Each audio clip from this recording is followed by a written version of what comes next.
¿ya? Y ahora una introducción al curso, ¿ya? Como tal. Eh,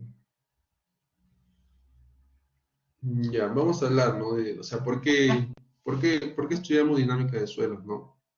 ¿Cuáles son sus aplicaciones directas, ¿no? Entonces, ya, para no marearlos tanto, quisiera que, por favor, ustedes también tengan participación aquí, ¿no? Entonces, pueden prender su micro si quieren y pueden hablar y responder, ¿no? ¿Por qué creen que se estudia la dinámica de suelos? ¿No? ¿Y dónde creen que tiene principales aplicaciones? ¿No? Con la imagen que se está mostrando en pantalla, por ejemplo.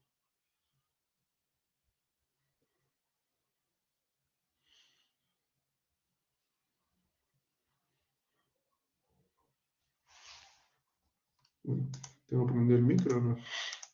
Sí, está prendido. ¿Hay voluntarios? Bueno, no tenemos voluntarios. Profe, yo creo que la dinámica de suelo más que nada se enfoca en las cargas rápidas, ¿no? Los sismos, y cómo responde el terreno al evento. Sí, más o menos lo que he dicho es correcto, ¿no? Pero en sí no tanto es una carga rápida. O sea, es una carga que puede tener en realidad una duración larga. O sea, que yo te diga que un sismo dura 10 segundos no significa que sea corto. De hecho, es algo largo. Este, lo importante va a saber de esos 10 segundos es saber con qué frecuencia se están dando todos sus picos. Es una carga, digamos, una onda que se está propagando con un efecto sinusoidal, ¿no? Un efecto cíclico. Entonces, eh, por más que sean 10 segundos, hay que ver cuántos intervalos tiene entre valle y valle, ¿no? Que finalmente es lo que a ti te va a afectar, es lo que a ti te va a afectar. Eso y la magnitud y la duración del evento, ¿ya? Y efectivamente, ¿no? Como dices, eh, la cimentación, vamos a ver cómo se va a comportar nuestra cimentación. Y no solamente nuestra cimentación, porque realmente también, bueno, en este caso que te está mostrando, sí es la cimentación directamente, ¿no? Luego vienen las columnas y luego, bueno, acá el puente, ¿no? Que se cayó, ¿no? De repente no había una buena, no es que no haya habido una buena unión, de repente esto se desplazó tanto a la izquierda, ¿no? Justamente por el efecto del sismo, que esto colapsó. Pero si fuera, por ejemplo, una...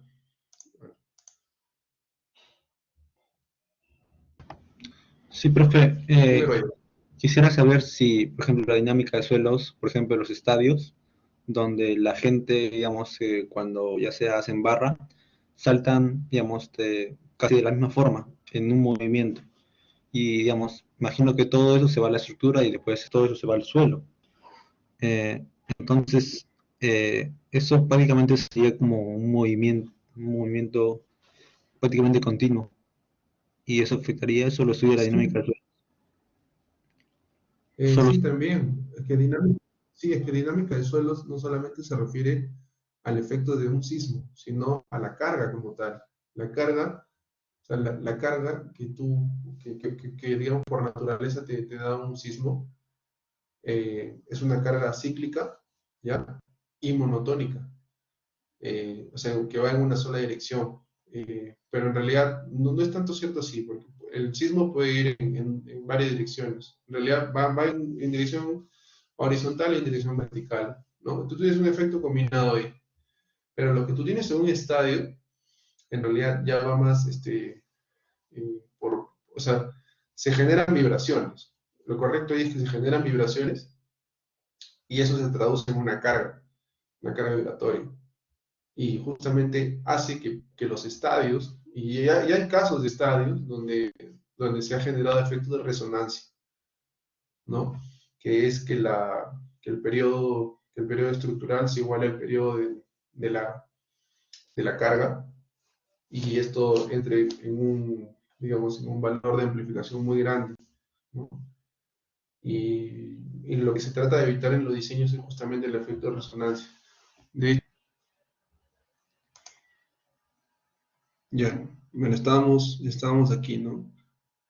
Bueno, básicamente esto fue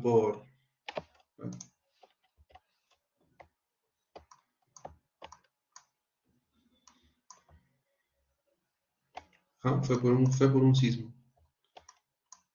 el de Yokohama en el 95, en Kobe.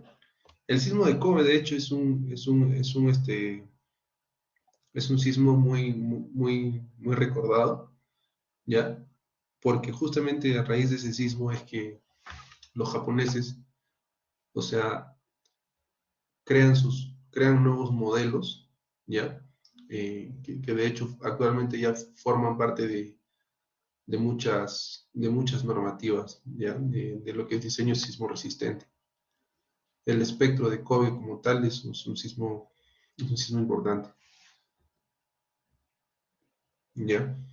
Este es otro caso, ¿ya? En Niigata, el sismo del 64. Eh, la causa del colapso, ¿no? Según la imagen que podemos ver, en este caso fue por licuación. Acá le dicen liquefacción, pero fue por licuación, ¿no? El suelo perdió resistencia y eventualmente, bueno, falló.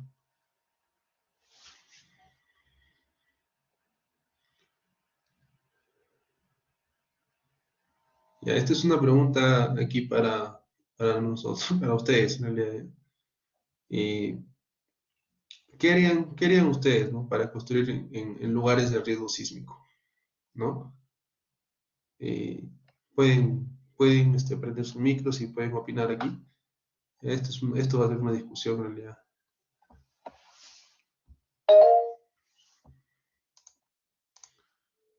Sí, Jonathan. ¿Qué Adelante. tal, profesor? Buen día. Profesor, primero debería de realizarse un estudio de suelos y si el suelo no es muy compactado y bueno, en esa vivienda sugeriría hacer colocar pilotes o micropilotes, pero ya que es muy caro, se podría construir con unas vigas de cimentaciones, ¿no? Que unan a las zapatas.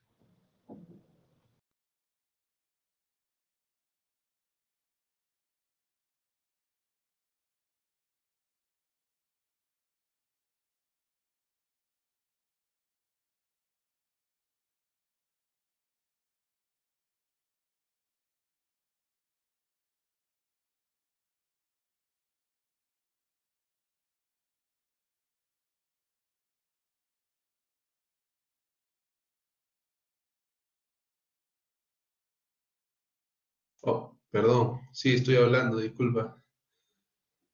Sí.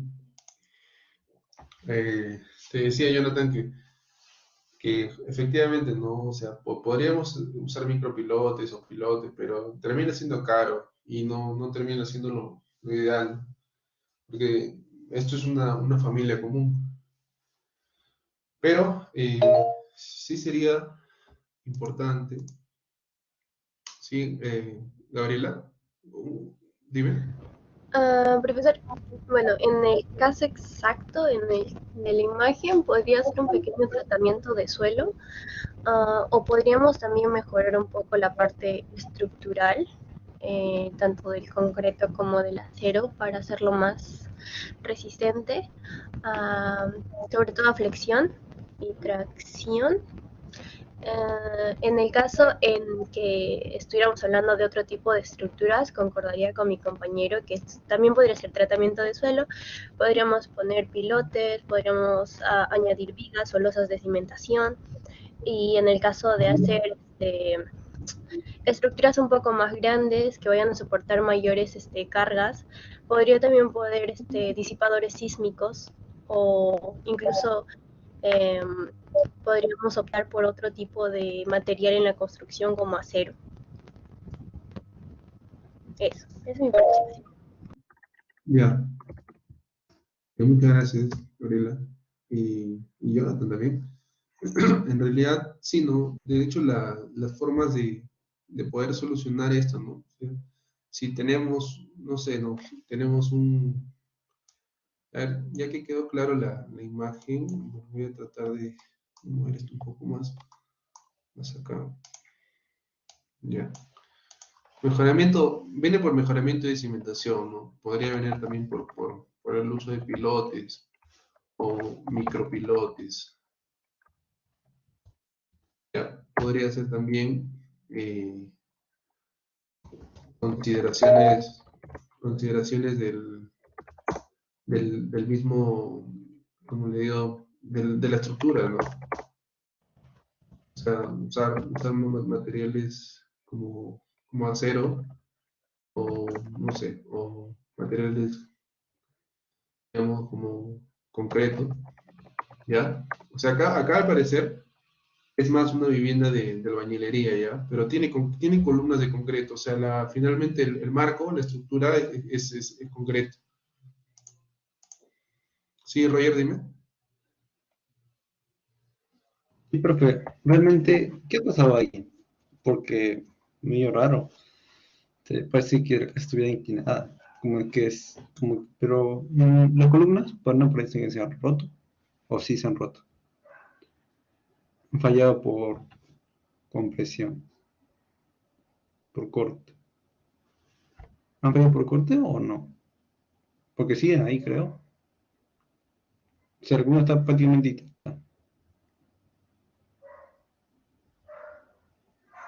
Parece que la casa se ha inclinado.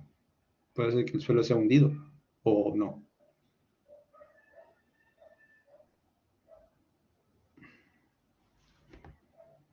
Profesor, no se escucha su audio.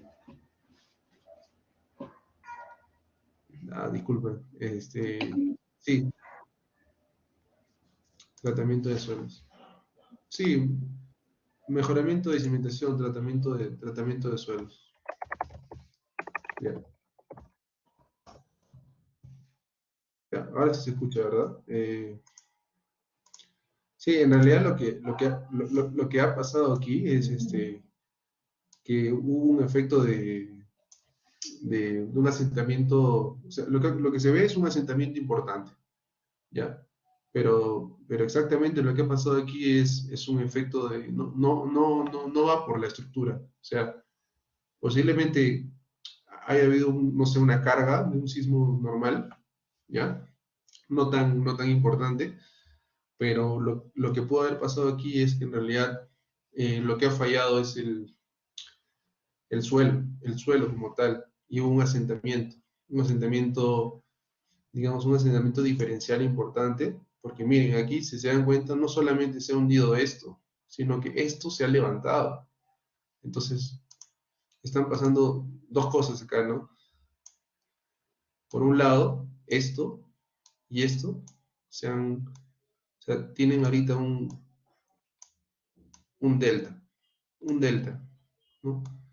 Y este delta se está generando o sea, puede ser, como les digo, por efectos de que el suelo en esta parte, no ha perdón, el suelo en esta parte y en esta parte no tienen una buena transmisión de cargas respecto a la estructura como tal. Y lo otro que puede, y ¿por qué se puede deber eso? Porque justamente el, la cimentación de esto, como tal, de repente no ha tenido consideraciones sísmicas, ¿no? No hay una buena transmisión de cargas entre todo el peso que está aquí, todo el peso que está aquí, con justamente el armado, ¿no? Y si no hay una buena transmisión de cargas, lo que puede estar pasando es que la carga se esté concentrando en puntos, justamente en este pórtico de acá, por ejemplo, ¿ya? Entonces, por efecto de transmisión de cargas, todo está cayendo esta cimentación. Pero justamente eh, lo que me estoy dando cuenta acá es que la, el volteo que se está dando, justamente porque de repente la estructura de las columnas, de repente puede ser adecuada, pero bueno, acá no podemos ver realmente cómo está la cimentación, ¿no? ¿Qué zapatas, qué tamaño de zapatas están usando? O sea, por lo general sí son las comunes, las rectangulares. No creo que sean cimientos corridos, pero en realidad lo que está pasando aquí son varias cositas que no se han tenido en cuenta a la hora del diseño, ¿ya? Pero como posiblemente estemos hablando de Perú, y es un lugar de riesgo sísmico, lo que se debería hacer es primero, o sea, tener un conocimiento del suelo. Aquí probablemente no han obviado esa parte, ¿no? Justamente, si tú obvias esa parte, ¿cómo te vas a hacer la cimentación? ¿No? Hay un efecto ahí que no se está considerando. Entonces, lo que se haría es muchas de las soluciones que ustedes han discutido aquí, ¿no? Al margen de que sean caras o no, son soluciones. Eh, puedes usar de repente, si esto es un material arcilloso, por ejemplo, podrías usar cal. Podrías usar cal y mejorar esta arcilla, ¿no? Por así decirlo. Te va a salir un poco caro, pero bueno, finalmente es un terreno, ¿no? Y es una casa. Podrías usar cal, podrías usar fibras de polipropileno, por ejemplo, eh, justamente que te ayudan a la transmisión de cargas con materiales de baja permeabilidad, de baja resistencia, perdón.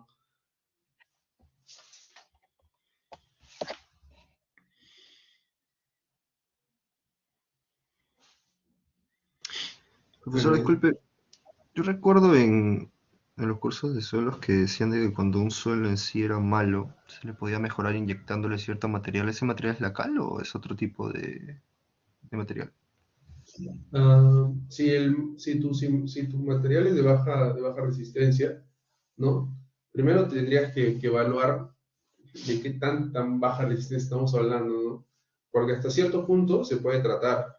Este, eh, podrías hacer ensayos de compactación, ensayos Proctor, por ejemplo, y ver qué tan compacto es tu suelo en su estado natural, ¿no? Perdón, qué tan compacto sería tu suelo a una densidad que tú le vas a dar para construir. Podrías hacer ensayos Proctor, ¿no? Y un eh, un, ¿cómo se llama? Un mini estudio de mecánica de suelos, ¿no? Donde evaluarías la resistencia. O sea, al margen de que tu suelo esté muy mal compactado, es la resistencia ya de tu suelo. Si ya tienes estas dos cosas que te están diciendo que tienes un suelo malo, ¿ya? Y a eso tienes que sumarle que estás justamente en una franja de riesgo sísmico importante como es el Perú. Entonces, sí podrías mejorar el material como tal. Podrías incorporar cal, ¿no? O podrías hacer lechadas de concreto. ¿Cómo se llama el otro método de mejoramiento? Podrías hacer compactación, o sea, compactación dinámica, que es dejar caer pesos importantes sobre tu cimentación. Y digamos que ya, ok, es un material malo, pero está tan bien compactado que te va a rendir. Y justamente luego de eso viene un material de transición, que en este caso podría ser la cal, ¿no? Y luego de eso ya podrías comenzar a diseñar lo que es tu cimentación, porque propiamente va a estar en contacto, o sea, todo tu concreto con un material ya más, digamos, eh, un material que sí va a responder, ¿no? A la necesidad, o sea, a la carga que le vas a poner encima, ¿no? No vas a pretender poner de repente un suelo malo un edificio de 10 pisos. Sería algo muy, o sea, sería algo muy arriesgado. Por lo general, por la normativa que tenemos acá, dependiendo de dónde te encuentres, podrías construir tu casa hasta de 3 4 pisos. Pero bueno, nadie le hace caso, en algunos distritos del Perú nadie le hace caso a esto, ¿ya? Y he visto casas que tienen 6 pisos y no se ve muy bien en realidad. Pero el mejoramiento de suelo siempre es una opción. Hasta cierto punto es una opción. depende de la carga que le vayas a poner. ¿Y el suelo mejorado también sirve como ante cargas sísmicas así? ¿O solamente es Eh, para eh, resistir? lo que pasa es que la carga sísmica en realidad es una carga que viene en dos direcciones, ¿ya? O sea, tú puedes cubrir el efecto de la dirección vertical, ¿ya? Pero para el efecto, para el efecto horizontal, por así decirlo, ya va a tener que ver el tema de tu diseño, o sea, cómo has considerado tu, digamos, tu estructura, ¿no? Tus pórticos. Entonces, esto, para todos los que han llevado análisis estructural 1, o sea, al final, lo importante de todo eso es qué rigidez lateral te va a ofrecer esto, ¿ya? Entonces, lo importante va a ser diseñar, cuando estemos hablando de edificaciones, una estructura que tenga una rigidez lateral que justamente te resista, ¿no? A un sismo, depende de tu sismo de diseño. Pero no entrando tanto al tema de si estamos hablando de edificaciones o presas, o sea, lo importante al final es que el desempeño que te pueda dar tu estructura sea un desempeño donde si ocurre un sismo, no se va a caer la casa, ni tampoco se va a rajar. O sea, podrían haber fisuras, ¿ya? Fisuras que no necesariamente signifiquen que tu casa esté mal hecha, sino que el material se contrae, las juntas se separan un poquito, ¿no? Y la misma, no sé, la misma pintura de repente, visualmente se ve como grietas, ¿no? Pero no significa que tu casa se vaya a caer. O sea, lo importante al final es que asegures que la demanda sísmica que tiene tu edificio o tu presa o la estructura que estés diseñando, o sea, sea la adecuada, ¿no? Tú tienes que tener un estándar en realidad para medir eso. O sea, no hay un estándar como tal aquí en alguna guía peruana o una normativa peruana, pero me parece que la E010, la de sismo resistente, sí tiene una parte, solo que ahorita yo no la recuerdo. Pero lo que son guías de diseño para presas, que bueno, eso sí lo tengo claro, sí existen algunas gráficas donde el valor que te está saliendo a ti, digamos, es como un factor de seguridad y estás en algún lado, ¿no? De la gráfica. Entonces, si estás del medio para la izquierda, ¿no? Estás en el lado seguro, operacional, por así decirlo.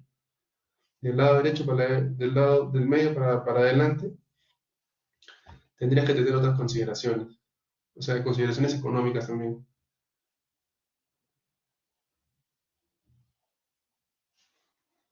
¿Qué, profe? Quedó claro. Ya, así es. A ver.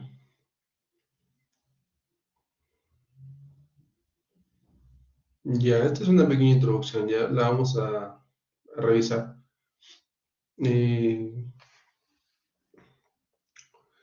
bueno, como les dije al inicio, ¿no? Los diseños como tal, o sea, los diseños geotécnicos, y en eso derivan, ¿no? Las cimentaciones, tienen que estar basados en realidad no tanto a la carga que tú le vayas a poner, eh, a la carga, digamos, de servicio que tú le vayas a poner, ¿no? Sino al comportamiento del suelo bajo una condición de carga, porque la carga, dependiendo del suelo que tú tengas, va a amplificar el efecto y justamente es lo que no se considera, ¿no? Muchas veces. Pero en edificaciones, por ejemplo, como les digo, la rigidez lateral es algo que cubre esto, ¿no? O sea, tiene que ser lo suficiente para que el efecto dinámico no, no sea superior, ¿no? Bueno, y sin embargo, ¿no? ¿Qué sucede, ¿no? Con las estructuras si les aplica carga dinámica? ¿Qué sucede? Bueno, lo que sucede es que ofrece una respuesta, que puede ser, no sé si alguna vez hemos visto, por ejemplo, alguna vez han usado el SAP 2000 para hacer este diseño de pórticos, por ejemplo. y le han metido un sismo y pueden ver que la estructura está bailando prácticamente, ¿no? Ya. Es eso, ¿no? Justamente la estructura va a responder, va a tener diferentes modos de vibración, ¿no? Está el modo fundamental, que es el primer modo, no, perdón, el modo fundamental, que es como un modo cero. Está el primer modo, que va a tener una curvatura. Está el segundo modo, que va a tener dos curvaturas. El tercer modo, que va a tener tres curvaturas. Y así, ¿no? Sucesivamente, ¿no? Cuando digo esto, me estoy refiriendo a esto en realidad, ya. A ver, un momento.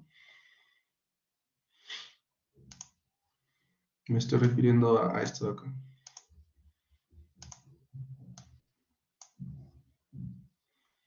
Ya, estamos en el modo fundamental, ¿ya?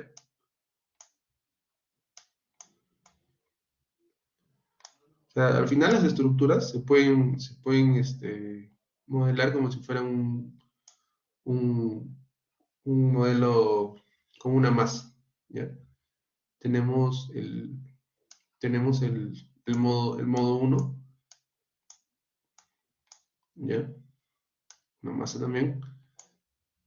Tenemos el modo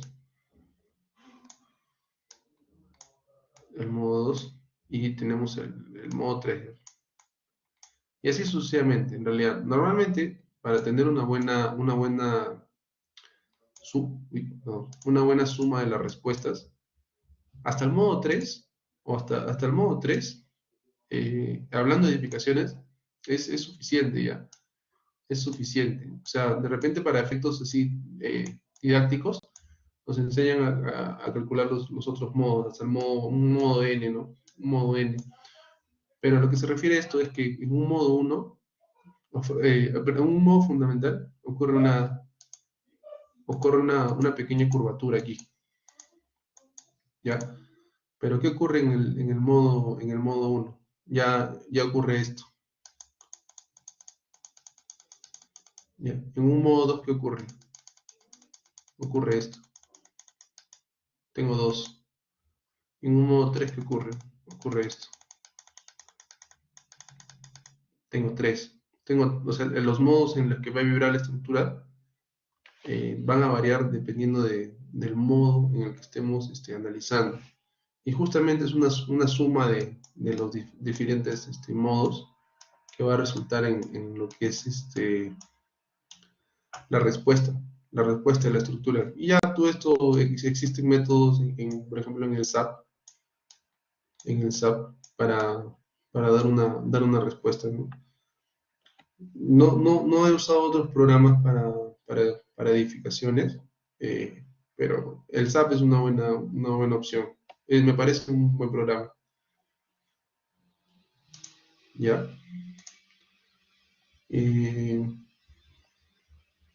Ya. Ok, en estructuras importantes. ¿A qué nos referimos, no, con estructuras importantes cuando decimos que vamos a analizarlo bajo cargas dinámicas complejas? Por ejemplo, que alguien me diga, ¿no? ¿Qué estructura consideran importante fuera de las edificaciones, ¿no? Que sí sea necesario revisar, revisar justamente si hemos considerado el efecto de sismo. Pueden hablar de qué estructuras están considerando ustedes.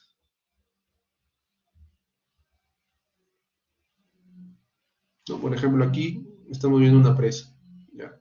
Pero existen otras estructuras que también deben considerar este efecto. Si no, no son aceptadas.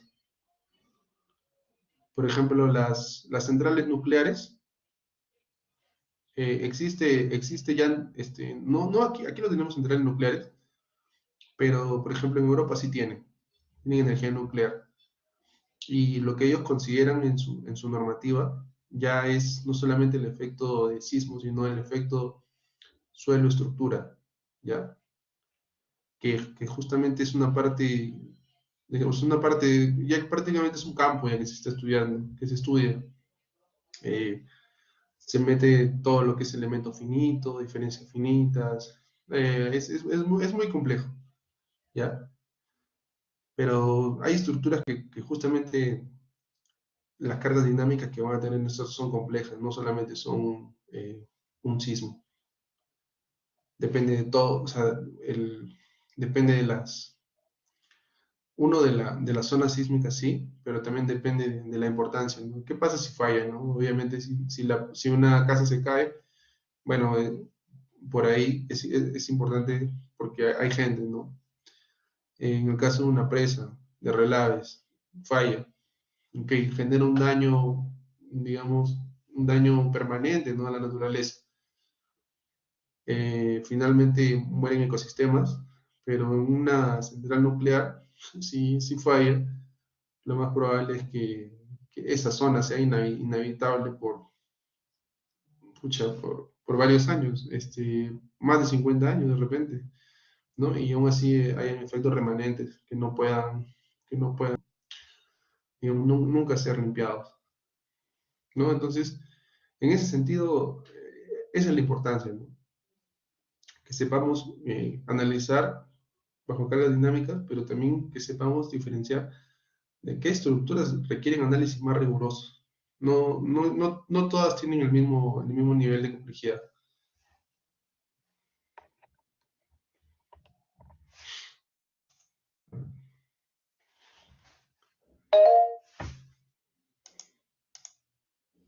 Sí, Roger, dime.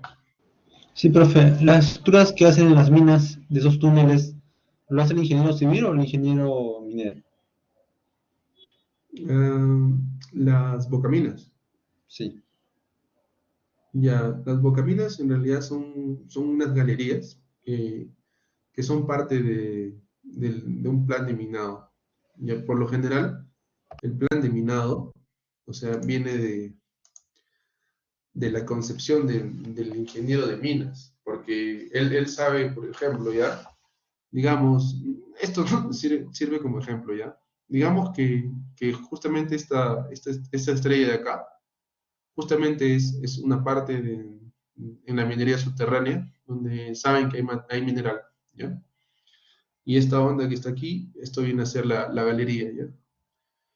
Entonces, esto de aquí, como tal, es algo que viene ideado en realidad del ingeniero de minas, pero también hay parte civil aquí.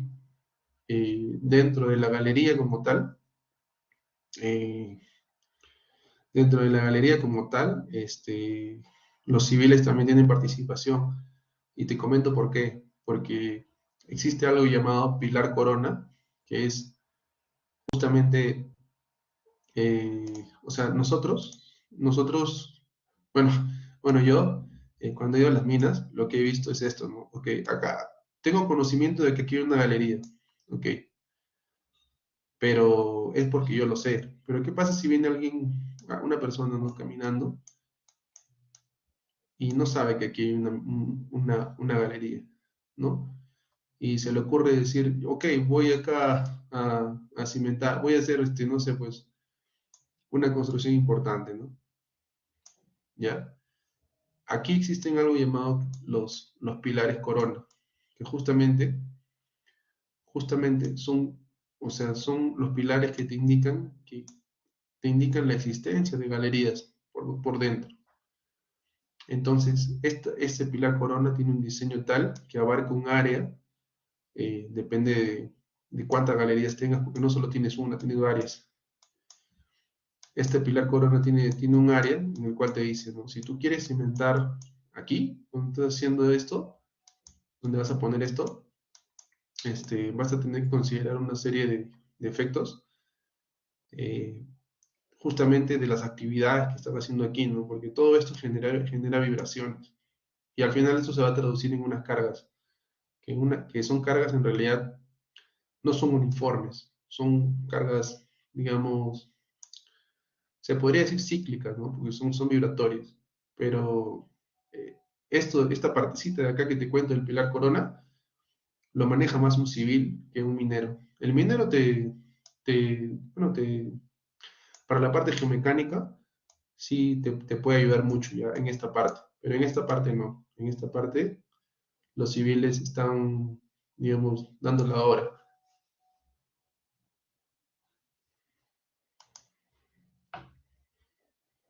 No sé si te quedó claro, pero es eso. Sí, profe, gracias. Ya, ok. Eh, ya, mira, aquí tenemos un gráfico que en realidad es bien ilustrativo, ya. Tenemos el hipocentro, que es finalmente de donde está viniendo la energía del sismo, ya. Y tenemos el epicentro, que justamente solamente es la proyección en superficie del hipocentro, ¿ya?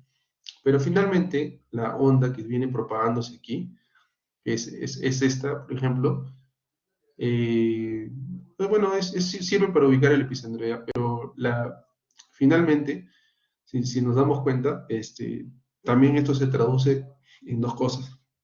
¿Recuerdan que hablamos de los efectos de amplificación? ¿Ya? Si nos damos cuenta, esta onda está viajando en una dirección y prácticamente está viajando por el mismo medio elástico, ¿no? Entonces, ¿cómo se llama? Su registro, el registro que está teniendo de este movimiento, va a ser un registro como el que está aquí, ¿ya? Si se dan cuenta, las frecuencias por las que se está dando son cortas, ¿ya? No hay mucha separación entre valle y valle, entre cresta y cresta, perdón. Y en el caso de, digamos, donde está viajando en esta dirección, ¿no? Y esto es roca, o sea, en la roca, la onda va a viajar en una misma dirección, y no se va a amplificar. Va a ser la misma aquí que aquí, no se va a amplificar, pero aquí sí, porque miren, está viajando por la roca y está yendo me parece que son sedimentos, pero finalmente es suelo, ¿ya? Sin entrar en mucho detalle, esto es suelo. Entonces, ¿qué va a pasar? Si este suelo tiene las características necesarias para amplificar, va a amplificar entonces la onda. Y justamente lo que está pasando aquí, ¿no? Miren, el desarrollo de las ondas se está dando de una forma distinta. Y justamente la amplificación que se está dando se está reflejando aquí. ¿Lo pueden ver? ¿No? Entonces, hay que aprender a diferenciar esta parte. Eh, Muchas veces no solamente tenemos esto, sino tenemos esto, ¿no? Aquí está la roca, aquí está el suelo 1, aquí está el suelo 2 y aquí hay un suelo 3, ¿no? Entonces puede pasar, como el suelo en realidad es un medio complejo, puede pasar algo, ¿ya? Puede pasar que de aquí a aquí esto se amplifique, puede pasar que de aquí a aquí esto sea un suelo blando y esto se de-amplifique, sea más pequeño incluso, y puede pasar que de aquí a aquí tengamos otra vez un suelo que amplifique, ¿ya? Y esto va a salir distinto, bueno. Entonces, el aprendizaje aquí tenemos que conocer los parámetros dinámicos del suelo. Es eso.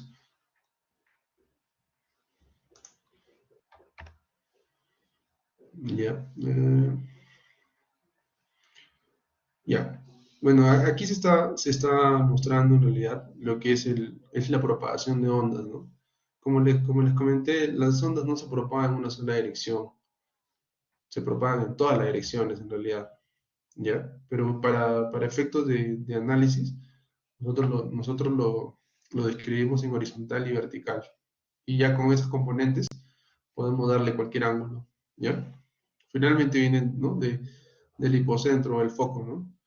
Y justamente de aquí es que se comienzan a generar estas ondas, ¿ya? Y dependiendo de la distancia bueno, de la estructura al epicentro, porque finalmente se está proyectando ahí,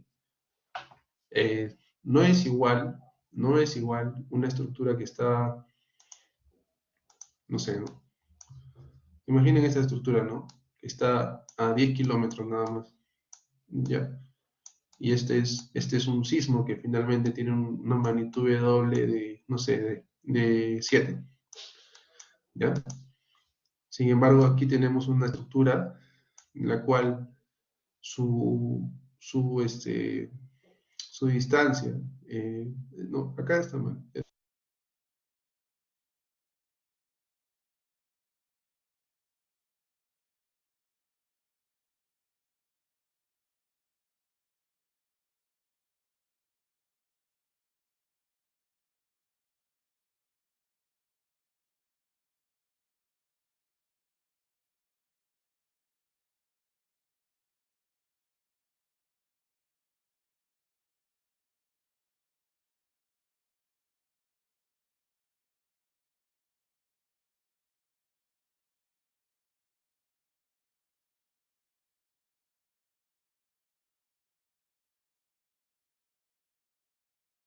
el efecto, o sea, la percepción de la gente que está ahí también va a ser otra, que como la gente que está aquí, ¿no?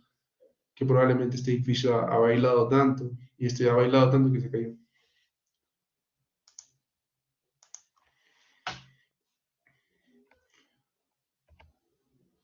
¿Ya?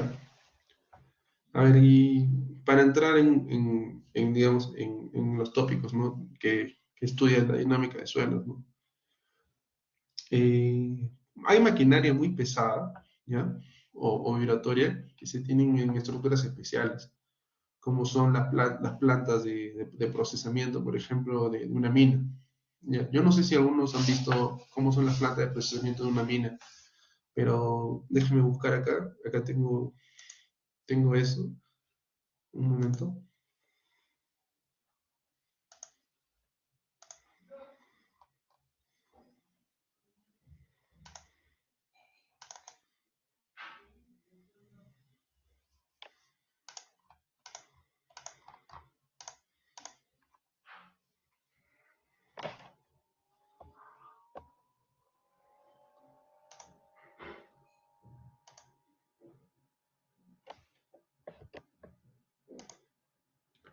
Ahí voy a compartir mi pantalla ya, para que algunos que alguna vez no han visto una planta de procesamiento la puedan apreciar.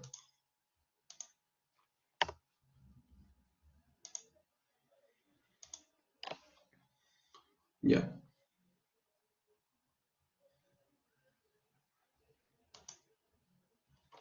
Miren, esto, bueno, es de la empresa en la que yo trabajo, pero miren, esta es una planta concentradora ya. Aquí está digamos, la planta finalmente de filtrado, ¿ya? Esta es una planta de filtrado, pero lo importante aquí es saber, miren, y aquí están las bocaminas, ¿no? Que estaban preguntando al inicio, ¿no? Las chimeneas, bueno, los tajos, eh, pero bueno, lo importante aquí es saber que las plantas concentradoras como tal son estructuras consideradas especiales. Especiales porque además de ser muy costosas, de hecho, en términos de CAPEX, que es la inversión que tú pones al abrir una mina, CAPEX es tu inversión y OPEX es digamos, el costo de tu mantenimiento, de tu operación. El CAPEX que tú usas para una planta concentradora probablemente es el 30-40% de todo, ¿ya? Por eso se considera especial, porque si esto falla, es muy probable que la pérdida aquí sea incalculable, ¿ya? La pérdida económica. Ahora, y también está la parte social, la parte humana. ¿Qué pasa si falla la planta concentradora y tenemos relaves aquí, ¿no? Atrás de esto, ¿qué tenemos? Tenemos ¿cómo se llama? Tenemos una montaña. Probablemente detrás de esto haya una quebrada. Entonces va a generar un derrame de un material que no, bueno, es tóxico, ¿no? Entonces, aquí, para esta parte, también ¿cómo se llama? El análisis de suelo-estructura es considerado a la hora de presentar un diseño de planta. ¿Ya? Y ahora, bueno, volviendo a nuestra presentación, solamente para mostrarles, ¿no? Que era una planta concentradora. Lo mismo tenemos en una planta, digamos, de energía nuclear, ¿ya? Las máquinas que están ahí son muy pesadas. Entonces, los cambios de la capacidad portante de tu suelo tienen que ser considerados, porque son cargas que de hecho eh, tienen que abarcar un área muy grande, porque si tú lo pones no sé, en el mismo, digamos, en la misma relación de un edificio, por ejemplo, lo más probable es que tú generes un asentamiento en esa área. Se consideran áreas muy, muy grandes realmente. Eh, Como les comento, ¿no? O sea, hay cambios de asentamiento debido a estas cargas. ¿ya? Las presiones laterales de la Tierra, debido a cargas dinámicas, también son estudiadas, ¿no? Por la dinámica de suelos. No sé si todos en taludes han visto los efectos laterales de las presiones, el empuje de los suelos, ¿no? Eh, creo que eh, la teoría de Kobe, recuerdo. Pero bueno, finalmente son presiones laterales, ¿no? O sea, viene a ser esto, ¿no? Que justamente tengo mi terraplén acá y se generan presiones laterales aquí, ¿no? En esta pared del suelo, ¿no? Se generan presiones laterales. Finalmente esto termina en una sola fuerza resultante, que justamente tiene que evaluar esto para analizar un posible volteo. No solamente presiones laterales, sino también presiones de supresión del suelo. Y si a esto le sumas el efecto del agua, esto es más grande, ¿no?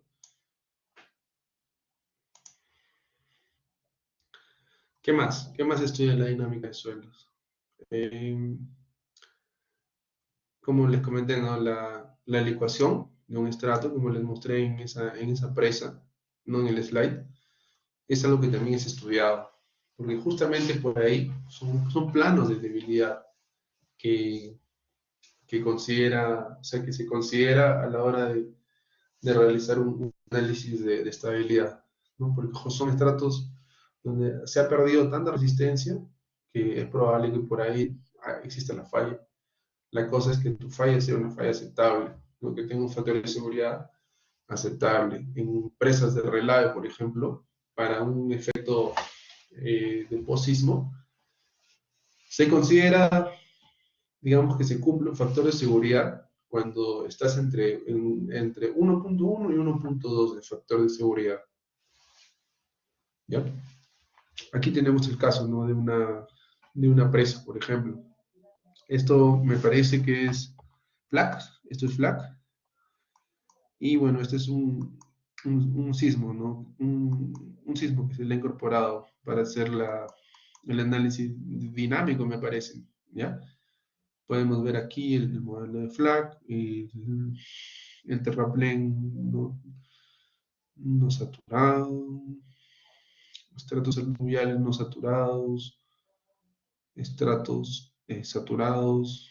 Esto es un modelo en realidad, son modelos del nuevo programa, no entremos en detalle, pero es una forma, ¿no? De justamente evaluar, eh, o sea, dinámicamente el comportamiento de una presa. Puede ser FLAC, que es de ITAS,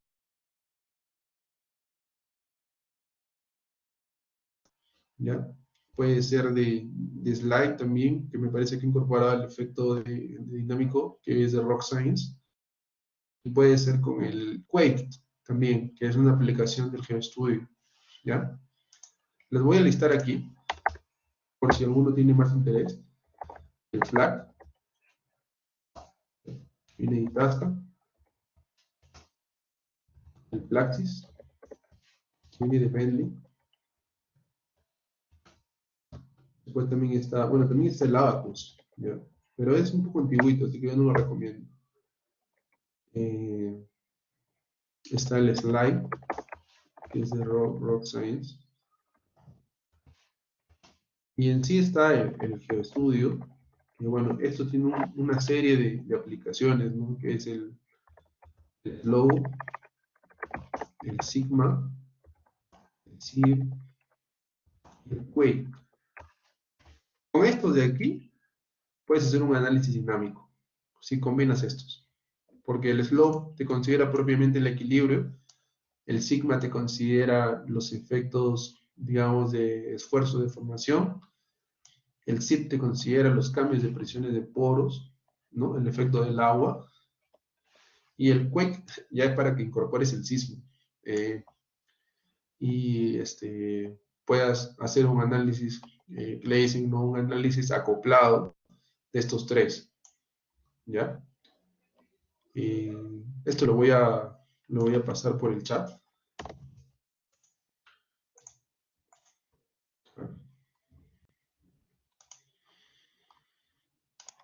¿No?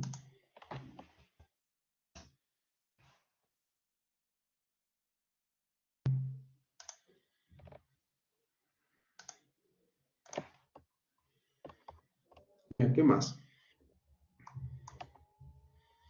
Bueno, eso que les estaba contando al final es, o sea, considerando el efecto de la ecuación, pero finalmente eso se usa a ver, ¿esto va a hacer que mi terraplén colapse?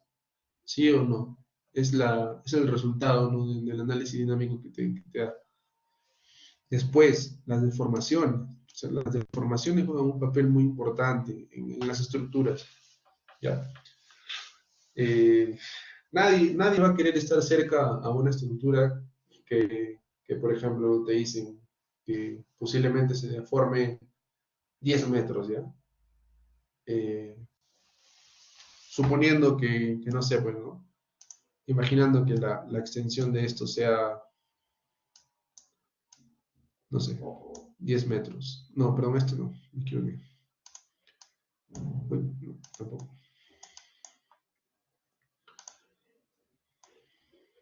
Ya. Ya. Suponiendo que este es un terraplén grande, ya, de 100 metros. Hay rangos de aceptabilidad de deformación permanente. ¿Ya? Si la medimos en la dirección Y, ¿ya? Digamos que esta estructura se va a deformar así, ¿ya? Ya, perdón el pulso. ¿Ya? Y al final lo que a ti te va a importar medir es esto. ¿Ya? Si esto, no sé, es 10 metros, estamos diciendo qué cosa, que estamos aceptando un 10% de deformación. Esto no es aceptable, por si acaso, ¿no? O sea, un 10% de deformación no es aceptable. La gente se está alarmando cuando tienen entre 1 a 3, ¿ya? Entre más de 1, perdón, y hasta 3, ¿ya?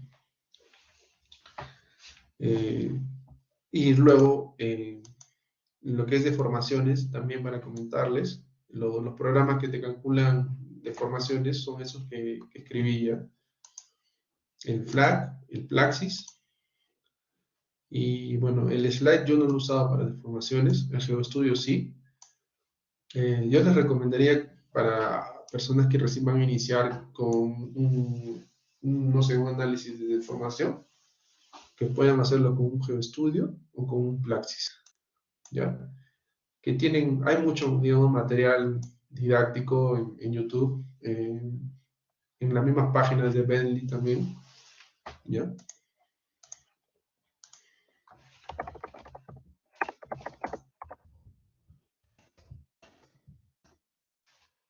Esta es la página oficial, ¿ya? Entonces, yo por lo que sé es que ustedes tienen acceso a esto como versión estudiantil, ¿ya? Entonces, si están interesados, pueden hacer la prueba gratis y te van a pedir tus credenciales. Entiendo que el UPC tiene, o sea, tiene esa facilidad, ¿no? En mi tiempo no había esto en la Católica. Pero, bueno, aprovechen. El programa es muy potente. Lo tengo aquí. Lo uso en mi trabajo. Pero bueno, ya. Y después, miren, vamos a entrar a esta parte, lo que son criterios de falla, ¿no? Cómo definir un colapso.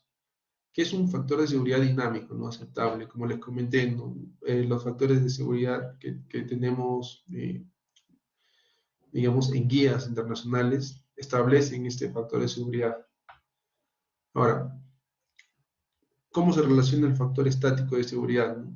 Justamente, cuando yo tengo un material que va a licuar, por ejemplo, que puede ser por un efecto dinámico del suelo, ya como no, pero digamos que puede ser por un efecto dinámico, esto puede ser evaluado en un análisis estático, ¿ya? Porque tú has medido la reducción de la resistencia de este material que va a licuar, pero lo estás considerando en un análisis estático, que es el que yo les mostré en esa presa, ¿ya? Entonces, son dos cosas distintas, ¿ya? Ahora, ¿cómo cambian los parámetros del suelo bajo cargas dinámicas? ¿Ya? Eso se relaciona, sí, o sea, la parte de la ecuación es muy importante, ¿ya? Porque me imagino que ustedes han usado o les han enseñado con el SIT, ¿no? El SIT and index, ¿no? Que te dice si un suelo licúa o no. Esa es la conclusión, ¿no? Hay teorías un poquito más avanzadas del mismo SIT, o sea, el hijo, y bueno, los parámetros sí afectan, ¿ya? Porque hay reducciones y hay que considerar justamente, el efecto cíclico de unos ensayos triaxiales, por ejemplo, ¿ya? Después hay otros ensayos, como es el ensayo de columna resonante. Es un ensayo muy, muy costoso. Eh, en un proyecto que hemos trabajado, ¿ya? Por ejemplo, estos ensayos para empezar no los hacen en el Perú. Lo mandamos a hacer a un laboratorio en Denver. Actualmente creo que ya se hace en el Perú. Hay una consultora llamada Andes que ya incorporó digamos, la maquinaria, pero el problema es que no existe gente muy capacitada en el ensayo, ¿ya? El valor del ensayo o sea, para justamente dar resultados, puede rondar hasta los $50,000 incluso, ¿ya? Es un ensayo muy importante. Y justamente o sea, es algo que a veces por desconocimiento el cliente no quiere pagar, pero finalmente se le convence, ¿ya? Igual con los triaxiales cíclicos. Esos, para que se tengan una idea, la máquina de triaxial convencional es una máquina que ustedes pueden, o sea, es más pequeña que una persona, ¿ya? Pero en un triaxial cíclico, no, esos son triaxiales gigantescos, del tamaño de 3 veces una persona, ¿ya?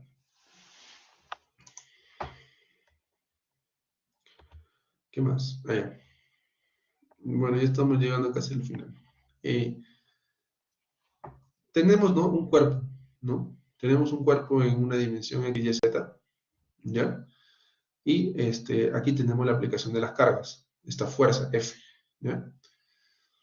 Entonces, ¿qué podemos medir con esto, ¿no? En una condición estática? Podemos medir esfuerzo, podemos medir deformación y podemos medir desplazamiento, ¿ya? Pero, cuando incorporamos la parte dinámica, estamos incorporando algo muy importante. A ver, ¿quién puede notar la diferencia, no? Aquí. Es algo muy visual, es algo muy visual. ¿Cuál es la diferencia entre una condición dinámica y una condición estática?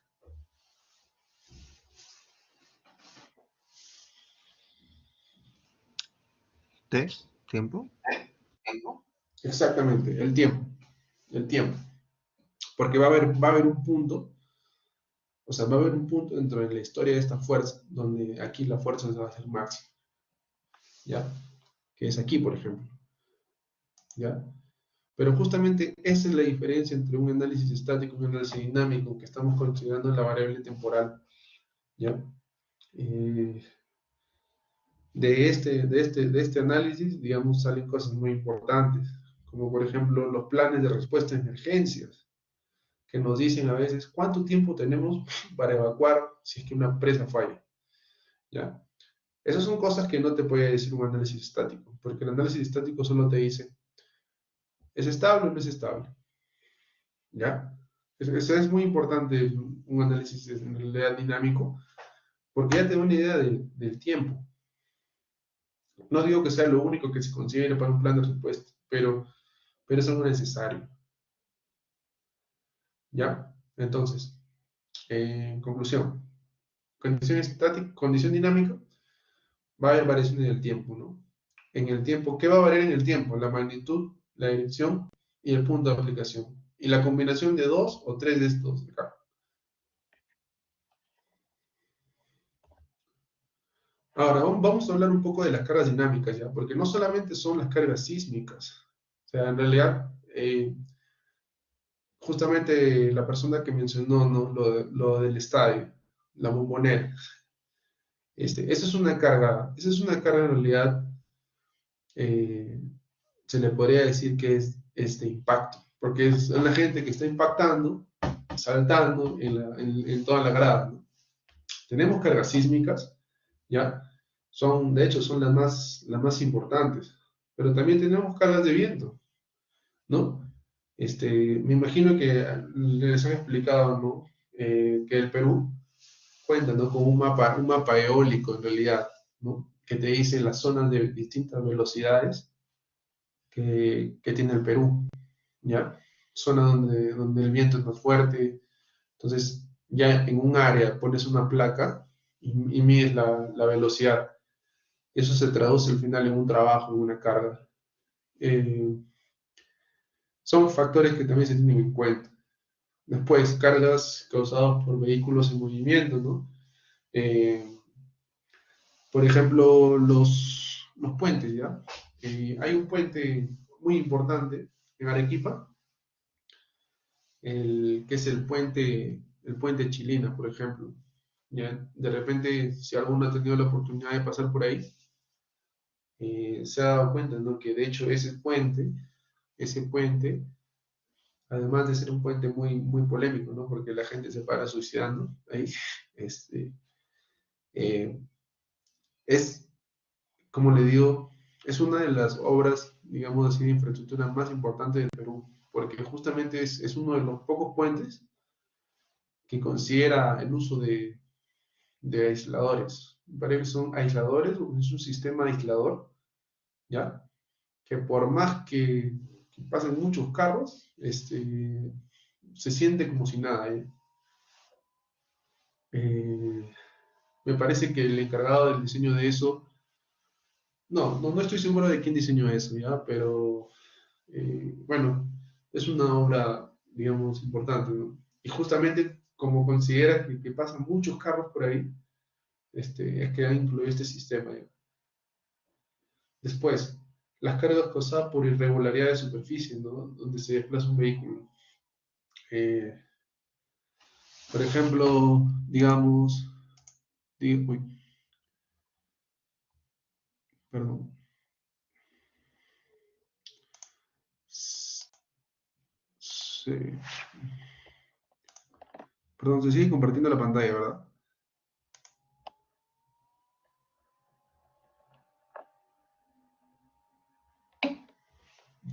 Se ha como que lenteado un poquito ya. Disculpe. Sí, sí, ya perfecto, gracias. Mejorar esto. Ya, lo que les decía acá es efectos por las irregularidades de superficie donde se desplaza un vehículo, ya. Ok, ya. Ya, digamos que en realidad, no solamente un vehículo ya, sino existen efectos de irregularidades de planta, ¿ya? Que por ejemplo pueden ser así, ya. No lo sé, así, ya. Probablemente el centro de masa de esto esté por aquí, ya. Pero ¿qué pasa si yo eh, comienzo a cargar esto mucho por aquí, ya? ¿Qué va a pasar? Esto es una distancia, ¿no? Por ende, es una fuerza que está entrando y es un momento, ¿no? Es un momento que se está generando aquí. Pero justamente es un efecto de la irregularidad de la planta. O sea, por más que sean vehículos o personas, ¿cómo se llama? Consideraciones de irregularidad de planta, diría yo, ¿ya? En el diseño que a veces no se tienen en cuenta. O sea, hay muchos edificios aquí en el Perú que son así, ¿ah? Parecen graciosos, pero ocurre. Recién ¿cómo se llama? Me parece que cuando yo estaba estudiando en el 2017, hubo una actualización de esto, ¿ya? Que se consideraron ecuaciones adicionales, Y de hecho, bueno, me imagino que actualmente también avanzó un poquito más la norma, pero los efectos de regularidad de plantas son efectos considerados a la hora de dar un, digamos, de hacer una evaluación, ¿ya? De hecho, el SAP o el mismo ETAPS te calcula este efecto de regularidad por planta. Las cargas inducidas por maquinarias, bueno, son las máquinas que les había contado, máquinas pesadas, cargas explosivas, por ejemplo, cuando hacemos voladuras en una mina, son cargas que no solamente, o sea, se genera una onda, ¿no? Es como una bomba atómica. La onda pasa por el material, lo mismo las cargas explosivas. Y las cargas de impacto, ¿no? Que por ejemplo pueden ser una bala, ¿no? O no necesariamente una bala. Por ejemplo, un saco de box, ¿no? Y tú le estás golpeando, ¿no? Y se está generando un movimiento de tipo péndulo, ¿no? Esto también es una carga de impacto. Ya, aquí tenemos, bueno, aquí tenemos un efecto, efectos, ¿no? En realidad de la carga dinámica. Aquí es un comportamiento oscilatorio, y aquí es un comportamiento más cíclico, ¿ya? Los dos tienen el efecto temporal, así que los dos son cargas dinámicas. ¿Cómo se llama? Ahí se ¿no? Es la carga típica versus el registro a baja velocidad de la rotación de una máquina. Y el B tenemos la idealización de la primera carga, pero en un efecto sinusoidal, ¿no? Lo que han hecho aquí es esto, unir esto aquí, aquí, aquí, aquí, aquí. Porque muchas veces esto es mucha carga para el programa, porque en sí es un registro sísmico de repente de 20 segundos, digamos, y es más fácil incorporar esto.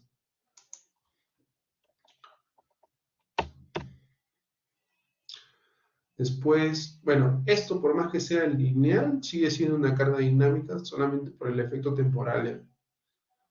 ¿Ya? Tenemos aquí, ¿no? Ya. Miren, este es un registro de lo que ha... Este es un registro de una carga de un martillo, del impacto de un martillo, ¿ya? Es la componente vertical de la aceleración, de la aceleración del suelo. Pile driving. Supongo que es una pila. Una pila en una mina.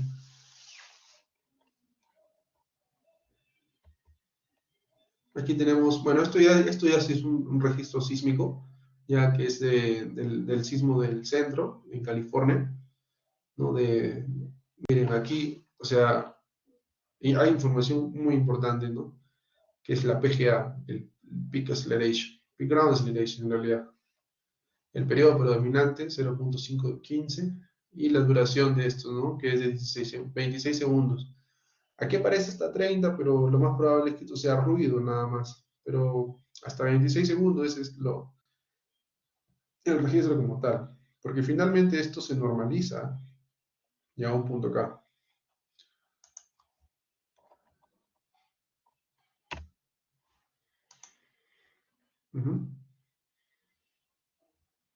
Ya, esto es un diagrama en realidad de cómo se está desarrollando la carga cuando estamos teniendo operaciones así con maquinaria, ¿no? Maquinaria pesada. Hay un delta más menos del movimiento de la máquina, ¿no? Miren aquí dicen, debido a la carga estática del peso de la fundación maquinaria.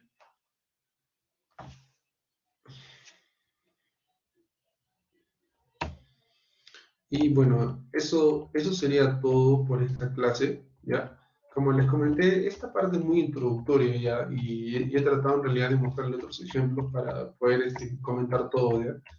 Sí sería bueno que en la siguiente clase tengamos un poco más de participación, ¿ya? No porque no quiera hablar yo, sino que me gustaría que hablen más ustedes también, ¿ya?